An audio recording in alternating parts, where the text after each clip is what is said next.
right, so I want to talk about something that I'm extremely passionate about, and it's the fact that veterans, while we do get access to wonderful care in some places, it's kind of hit or miss depending on where you live.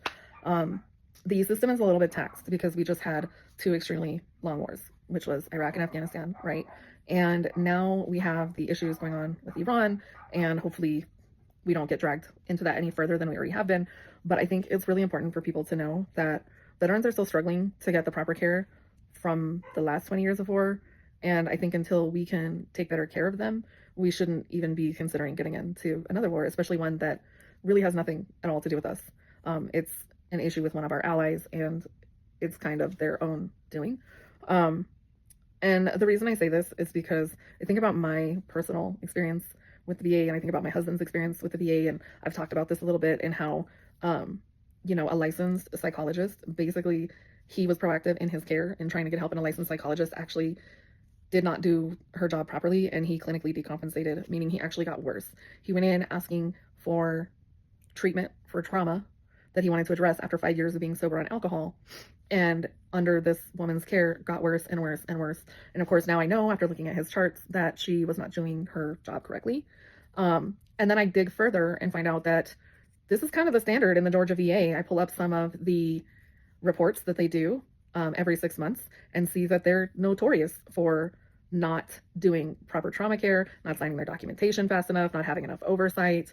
And then you see an internal report. I saw an internal report that I found online that has already been taken down, but I save screenshots because the internet's forever, baby. Where since fiscal year 2025 started, which would have been in October, there have been 663 veteran suicides. And there have been 18 of those suicides on VA campuses.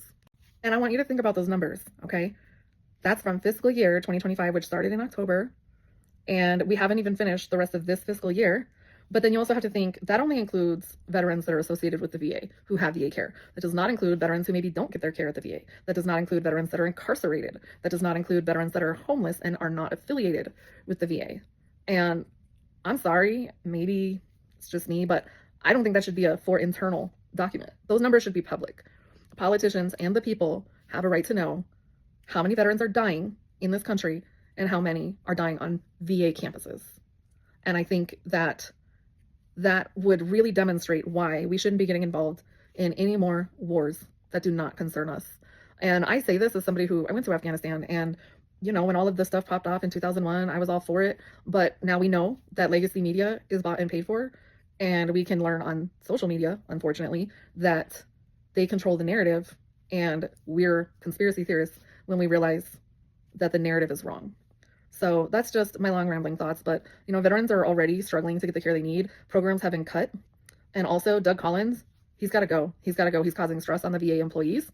And so they're leaving in an understaffed agency already that the need is greater than what they can provide under the VA care system. And they are cutting people left and right.